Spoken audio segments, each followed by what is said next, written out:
इतिहास में हिंदू नरसंहारों की अनेक घटनाएं दर्ज हैं, पर कुछ घटनाएं सिर्फ घटनाएं नहीं होती, वे चीखती हैं सच का आईना बनकर। ऐसी ही एक त्रासदी थी डायरेक्ट एक्शन डे, जिसका असली मकसद था खून, डर और बंटवारा। जिन्ना और मुस्लिम लीग बंगाल और पंजाब को पाकिस्तान में मिलाने के लिए हिंदुओं के खून से सड़कें रंगना चाहते थे। ये कोई आंदोलन नहीं था, ये एक संगठित नरसंहार था जिसमें हिंदुओं को मजबूर किया गया अपने ही देश में बेघर होने के लिए। लेकिन जिन्ना के इस सपने के बीच आ खड़ा हुआ एक हिंदू रक्षक गोपाल चंद्र मुखोपाध्याय उर्फ गोपाल पाठा, वो नाम जिसे वामपंथी इतिहासकारों ने मिटा देना चाहा। परंतु आज मैं आपको इस महान रक्षक गोपाल पाठा के योगदान के बारे में बताऊंगा, जिसने कलकत्ता के हिंदुओं को डरना नहीं लड़ना सिखाया और बंगाल को भारत से अलग करने के इस षड्यंत्र को नाकाम कर दिया। 1946 अंग्रेज भारत छोड़ने की तैयारी कर रहे थे और इसी बीच आई कैबिनेट मिशन योजना। इस योजना के तहत सभी प्रांतों को दो हिस्सों में बांटा गया, हिंदू बहुल प्रांत और मुस्लिम बहुल प्रांत। यानी भारत की बुनियाद में ही धार्मिक विभाजन डाल दिया गया और फिर इन प्रांतों को 3 समूहों में रखा जाना था। कांग्रेस को इस योजना में बंटवारे का खतरा दिखा, लेकिन मुस्लिम लीग ने इसे अपने पक्ष में एक बड़ी जीत माना। जिन्ना को लगा यही है वो रास्ता जिससे पाकिस्तान हासिल किया जा सकता है। लेकिन इस योजना में पाकिस्तान नाम भले ही नहीं था, लेकिन मुसलमानों को भारत के भीतर ही मुस्लिम बहुल प्रांतों के रूप में एक बड़े हिस्से पर कब्जा दिया जा रहा था। मुसलमानों को उनकी मांग से कहीं अधिक ताकत दी जा रही थी। कैबिनेट मिशन योजना के मुताबिक 9 करोड़ मुसलमानों को 19 करोड़ हिंदुओं के बराबर प्रतिनिधित्व दिया जाना था। यानी अल्पसंख्यक होते हुए भी मुसलमान हिंदुओं के बराबर ताकत रखते। यहीं से कांग्रेस और मुस्लिम लीग आमने सामने आ गए। 10 जुलाई 1946 नेहरू ने 10 जुलाई को एक प्रेस कॉन्फ्रेंस के दौरान साफ कर दिया कि कांग्रेस कैबिनेट मिशन में शामिल होगी, लेकिन हम पूरी तरह आजाद होंगे ये तय करने के लिए कि हमें क्या करना है। इस प्रेस कॉन्फ्रेंस में नेहरू ने आगे कहा कि अल्पसंख्यकों की समस्या हम खुद सुलझाएंगे और इसमें किसी बाहरी दबाव को स्वीकार नहीं करेंगे। संभावना यही है कि प्रांतों का कोई समूहीकरण नहीं होगा। ये बयान सीधा था, लेकिन इसके नतीजे बहुत गहरे होने वाले थे, क्योंकि ये वही योजना थी जिस पर जिन्ना और मुस्लिम लीग ने बड़ा पाकिस्तान बनाने का सपना देखा था। परंतु कांग्रेस के इस फैसले ने उस नींव को ही हिला दिया।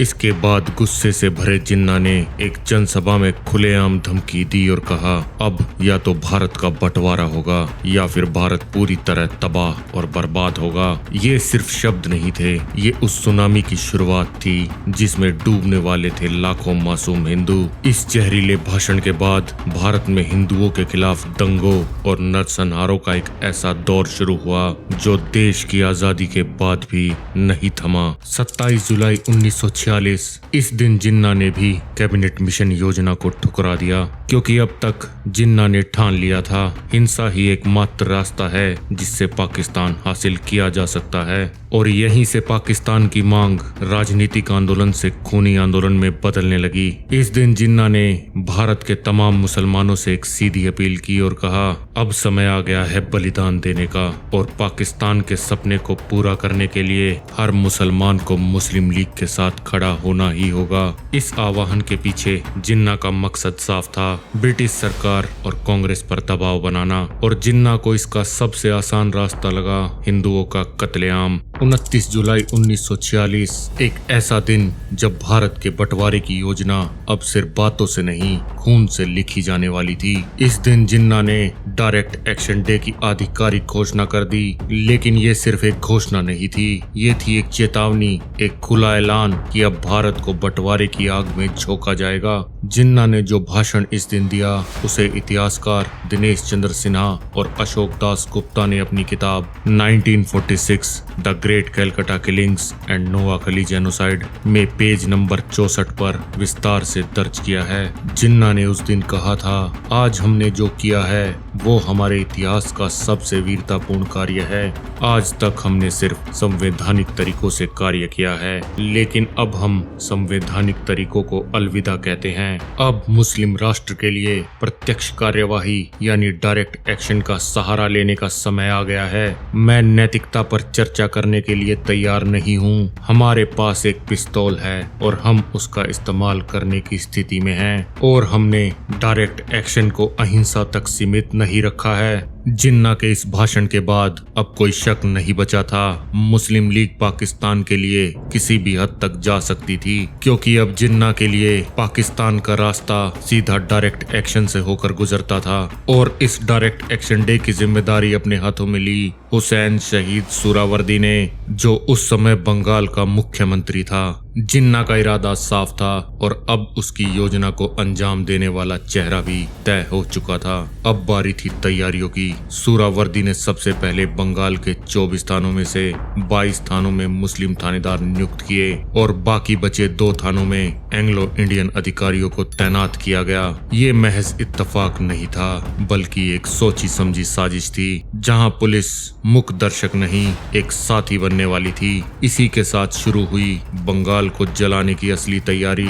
मुस्लिम समुदाय के बीच राशन कोटे से केरोसिन तेल जमा किया जाने लगा। सैकड़ों गैलन पेट्रोल के विशेष कूपन मंत्रियों के नाम पर जारी किए गए, जिनका इस्तेमाल लीग के अधिकारियों और मुस्लिम संगठनों ने किया। मुस्लिम लीग की इन तैयारियों को देखकर साफ पता चल रहा था कि ये कोई आम दंगा नहीं था, ये था एक सरकारी सहायता प्राप्त हिंदू नरसंहार। अब सवाल उठता है, जिन्ना ने डायरेक्ट एक्शन डे के लिए ठीक 16 अगस्त 1946 की तारीख ही क्यों चुनी? क्या ये महज एक संयोग था या फिर इसके पीछे भी छिपा था एक गहरा ऐतिहासिक और धार्मिक संकेत? इसको समझने के लिए हमें 1400 साल पहले हुई एक घटना को जानना होगा, जिसका नाम था जंग बद्र। इस्लाम के इतिहास में इसे पहली जंग के रूप में दर्ज किया गया। इस जंग में मोहम्मद ने मक्का के व्यापारियों के काफिले पर हमला किया, उन्हें लूटा और कत्लेआम किया।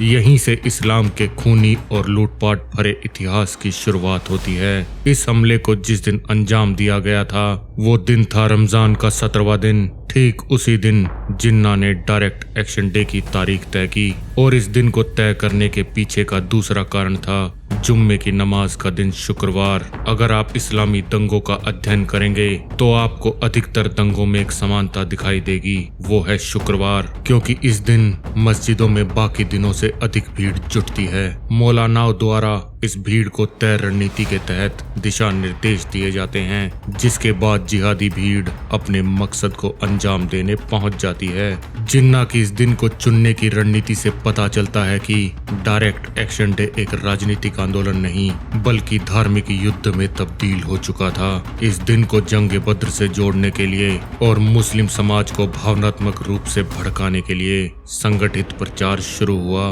पूरे बंगाल में हजारों की संख्या में पर्चे बांटे गए, जिनका शीर्षक था जिहाद के लिए अल्लाह से दुआ। इन पर्चों का मकसद साफ था, भीड़ को सिर्फ उकसाना नहीं, उन्हें यकीन दिलाना कि जो होने जा रहा है वो पवित्र युद्ध है। इस भयावह सच्चाई को जस्टिस जीडी खोसला ने अपनी किताब देश विभाजन का खूनी इतिहास के पेज नंबर 59 पर विस्तार से लिखा है। उन्होंने बताया, मुसलमान भाइयों, तुम्हें ये याद रखना चाहिए कि रमजान के पाक महीने में ही आसमान से कुरान उतरी थी। रमजान के 17वें दिन अल्लाह की नेमत से हमारे पैगंबर ने अपने 313 मुसलमान साथियों के साथ बद्र की लड़ाई में बहुत सारे काफिरों पर पहली जीत हासिल की थी। ये जिहाद का आगाज था।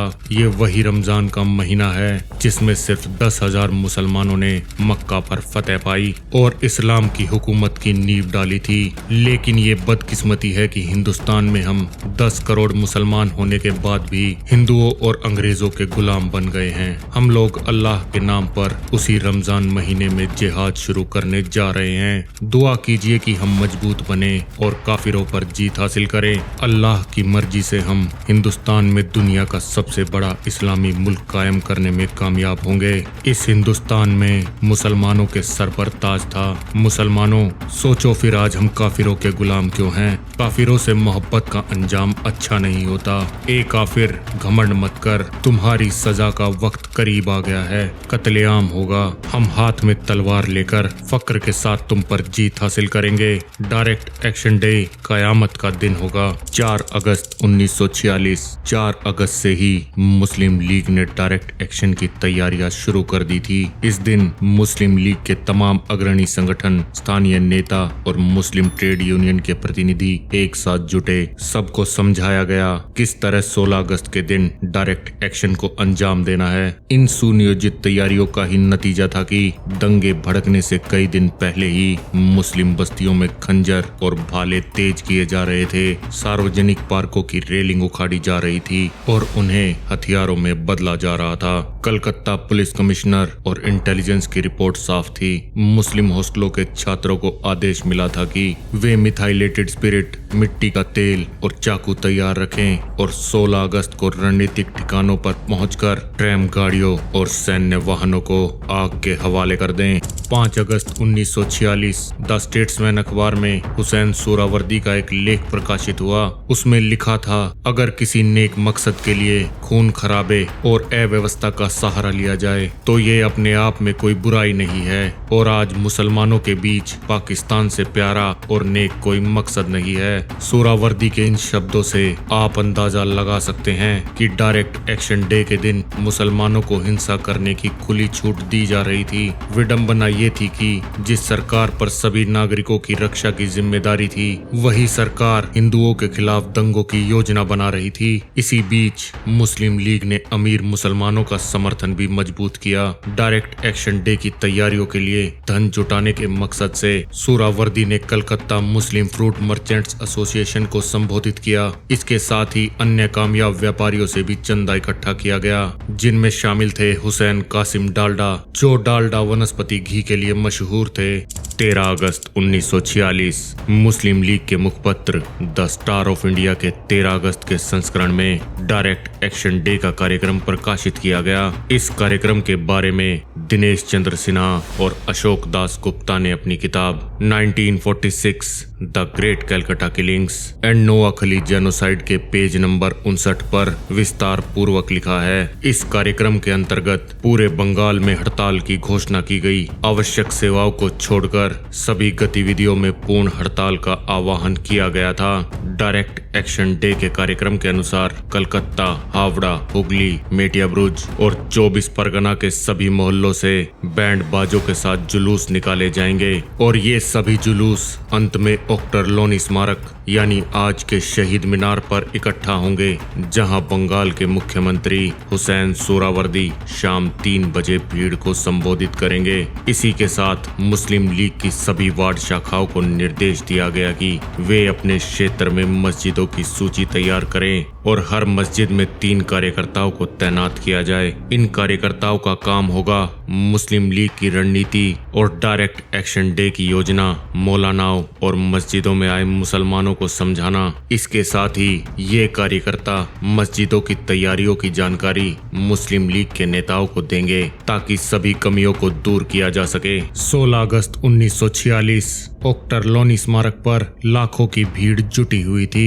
कलकत्ता ने इतनी विराट भीड़ शायद ही पहले कभी देखी हो। भीड़ के हाथों में लाठियां, चाकू, तलवारें और बंदूकें थी और मंच से हिंदुओं के खिलाफ बरस रहे थे जहर भरे शब्द। अलग देश की आड़ में नफरत का तूफान खड़ा किया जा रहा था। सोहरावर्दी ने ऐलान किया, जाइए, आपके इफ्तार का वक्त हो रहा है। मैं ब्रिटिश फौज और पुलिस पर लगाम लगाने की हैसियत रखता हूँ। पाकिस्तान बनाने के लिए आपके पास अगले 24 घंटे हैं। इस दौरान जो चाहो वो कर लो। और इसी एक ऐलान ने कलकत्ता को धकेल दिया खून, आग और तबाही की ओर। इस भाषण के तुरंत बाद जिहादियों की भीड़ हिंदुओं के ऊपर टूट पड़ी और सबसे पहले केसी बिस्वास नाम के व्यक्ति की हथियारों की दुकान को अपना निशाना बनाया गया, वो भी पुलिस अधिकारियों की मौजूदगी में। योजनाबद्ध तरीके से हिंदू आबादी वाले इलाकों पर कहर ढाया गया।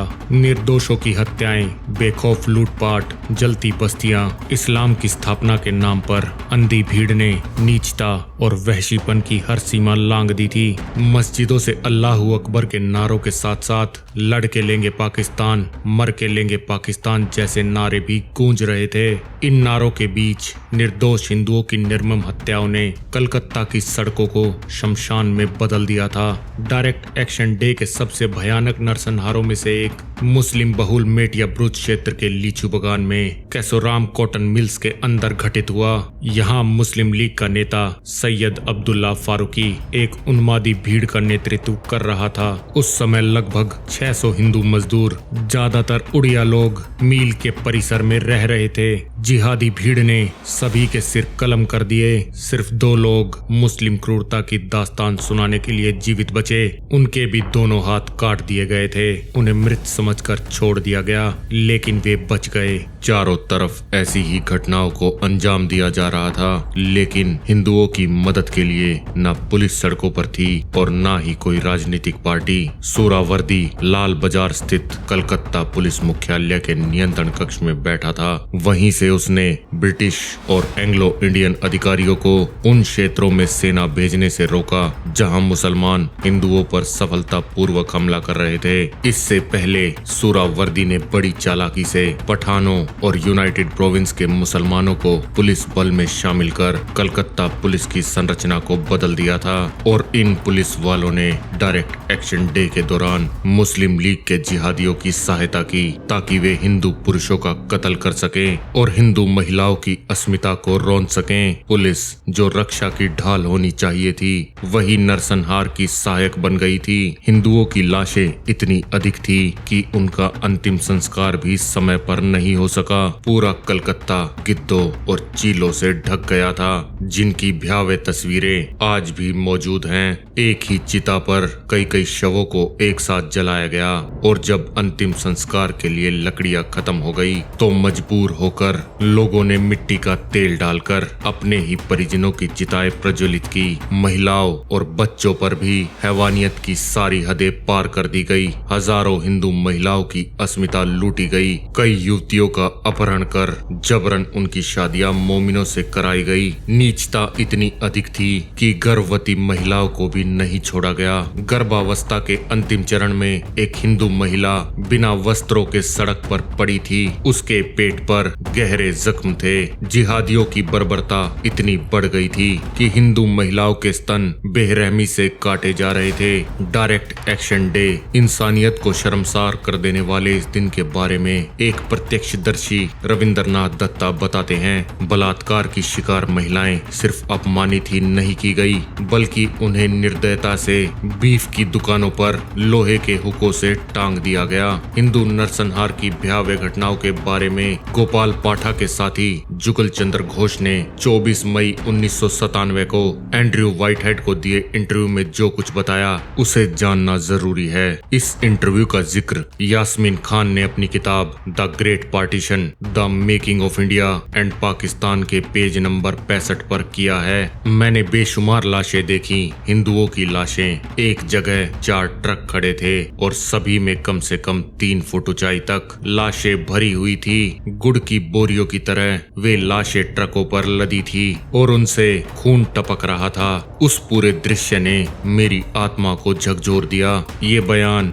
उस नरसंहार की निर्मम सच्चाई को आज भी जिंदा कर देता है। हिंदुओं की हत्याओं के साथ साथ उनकी धार्मिक भावनाओं को कुचलने के लिए मंदिरों को तोड़ा गया, जलाया गया, मूर्तियों को खंडित किया गया और हिंदुओं को गाय काटने पर मजबूर किया गया, क्योंकि गाय हिंदुओं के लिए पूजनीय है। इस भयावह घटना का वर्णन लियोनार्ड मोस्ले ने अपनी किताब the last days of British Raj के पेज नंबर 29 पर किया है। उन्होंने लिखा, छोटी छोटी लड़कियों और बूढ़ों को रेंग कर उस जगह तक जाने के लिए मजबूर किया गया जहां पहले से ही गाय बंधी थी। उनके हाथों में जबरदस्ती छुरी पकड़ा दी गई और उनसे गाय का गला रेतवाया गया। किसी भी हिंदू के लिए गो हत्या सबसे घोर पाप है, लेकिन उस दिन हिंदुओं को मजबूर किया गया अपने ही धर्म के विरुद्ध जाने पर, अपनी ही आस्था को रौंदने पर, और यही था उस बर्बरता का सबसे क्रूर चेहरा।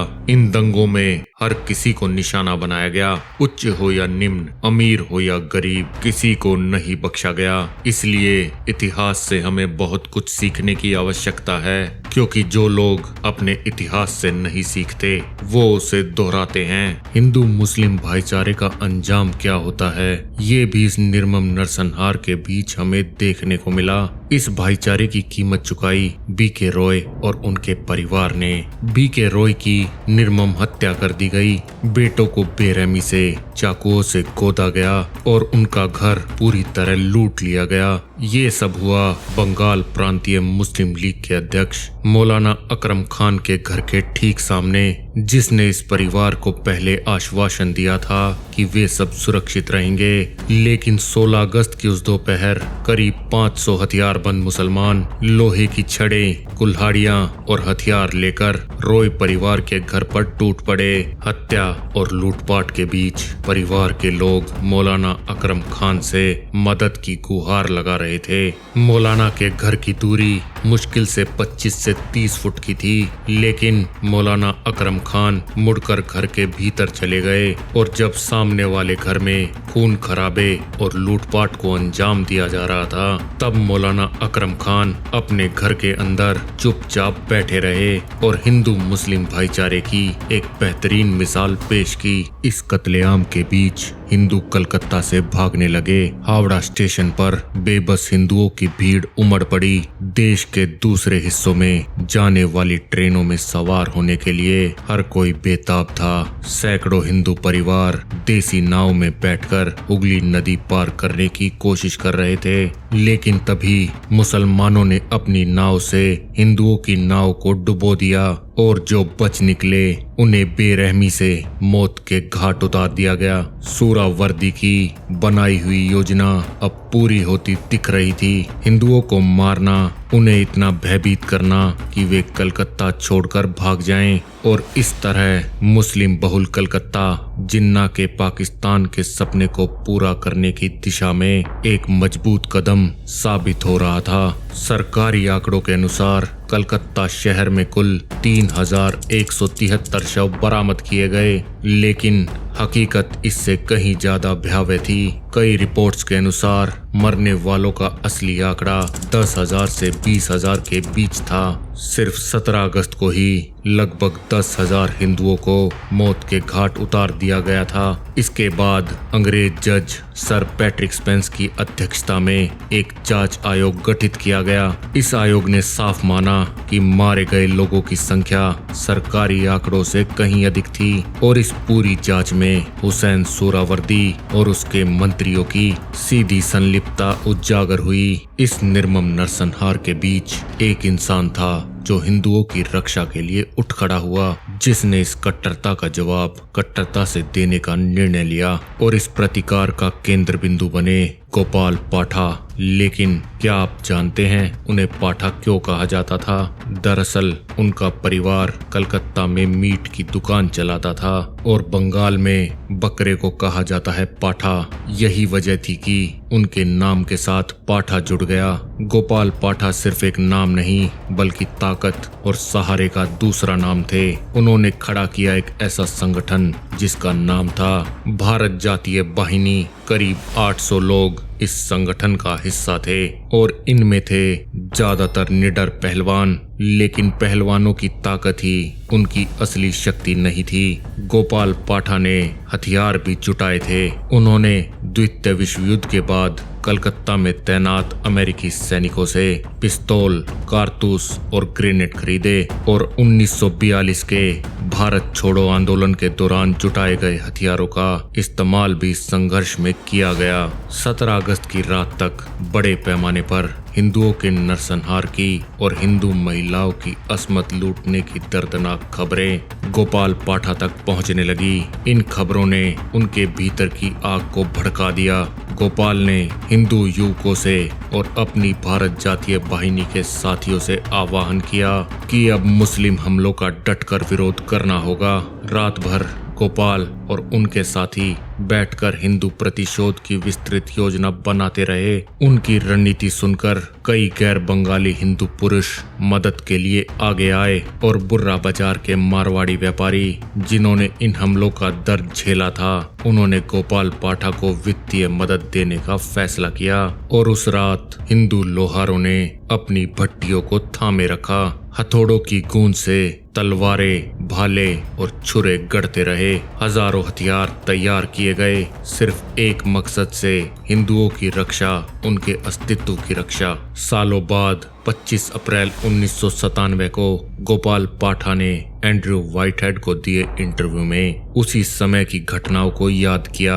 इतिहासकार यास्मीन खान ने अपनी किताब the great partition, the making of India and Pakistan के पेज नंबर 66 पर उनके शब्द दर्ज किए हैं। गोपाल पाठा ने कहा था, अगर पूरा इलाका पाकिस्तान बन गया तो और अधिक अत्याचार और दमन होगा। इसलिए मैंने अपने सभी साथियों को बुलाया और कहा कि अब जवाबी कार्रवाई का समय आ गया है। मैं इसे अपना देशभक्ति का कर्तव्य मानता था। हम किसी साधारण रिक्शे वाले या फेरी वाले को क्यों मारते? वे राजनीति का हिस्सा नहीं थे।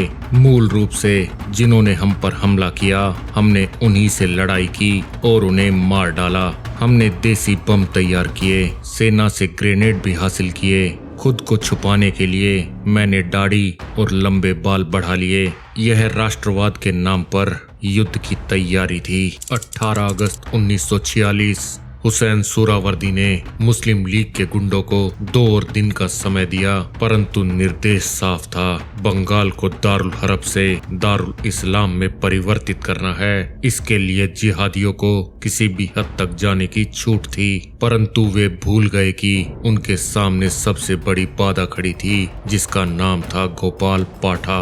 18 अगस्त से गोपाल पाठा और उनके साथियों ने प्रतिकार का बिगुल बजा दिया।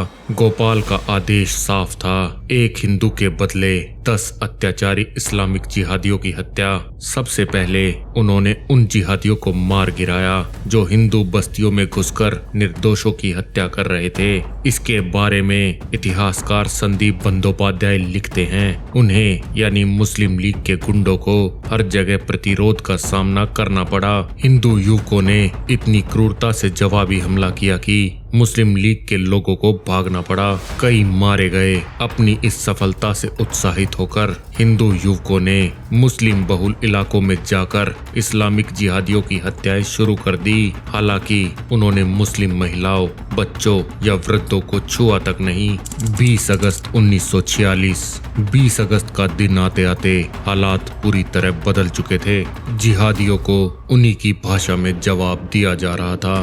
सुहरावर्दी हिंदुओं के इस जबरदस्त प्रतिरोध से बुरी तरह सहम चुका था। अपनी कुर्सी बचाने और हिंसा रोकने के लिए उसने जीजी अजमेरी और मुजीबुर रहमान, जो बाद में जाकर बांग्लादेश का प्रथम राष्ट्रपति बना, इन दोनों को जिम्मेदारी दी कि वे गोपाल पाठा के पास जाएं और समझौता करें। ये दोनों मुस्लिम लीग के छात्र विंग और मुस्लिम नेशनल गार्ड के बाहुबली सदस्य थे। वे गोपाल पाठा के पास पहुंचे और हत्याएं रुकवाने की गुहार लगाई। गोपाल पाठा ने साफ कहा, पहले अपने हत्या करने वाले दस्तों को निरस्त करो और हिंदुओं पर हमले तुरंत बंद करो। सुहरावर्दी मजबूरी में गोपाल पाठा की सभी शर्तें मानने को तैयार हो गया।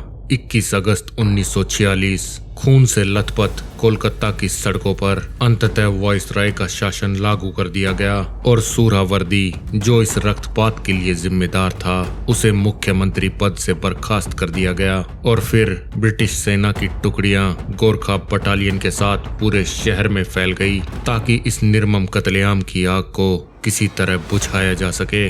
आप लोग सोच रहे होंगे, जब इस देश में इतना बड़ा कत्लेआम चल रहा था, उस वक्त अहिंसा के पुजारी मोहनदास करमचंद गांधी क्या कर रहे थे? उन्होंने इस हिंसा के खिलाफ कोई आमरण अनशन क्यों नहीं किया, या उन्होंने बंगाल जाकर इन दंगों को रोकने की कोशिश क्यों नहीं की? तो आपको जानकर हैरानी होगी, 16 अगस्त से लेकर 19 अगस्त तक, जब तक हिंदुओं को मारा जा रहा था, तब तक गांधी ने कोई बयान बयान नहीं दिया, पर जब हिंदुओं ने प्रतिकार शुरू किया तब गांधी हिंदुओं को अहिंसा का पाठ सिखाने लगे। और सबसे हैरान करने वाली बात, गांधी ने 2 सितंबर 1946 को हरिजन अखबार के एक लेख में लिखी जिसका शीर्षक था जहर की काट, जो संपूर्ण गांधी वाङ्मय खंड 85 के पेज नंबर 229 पर उपलब्ध है। इसमें लिखा है, अगर कलकत्ता के सारे हिंदू अपने विवेक का इस्तेमाल करते हुए बहादुरी से मर मिटते तो वो न केवल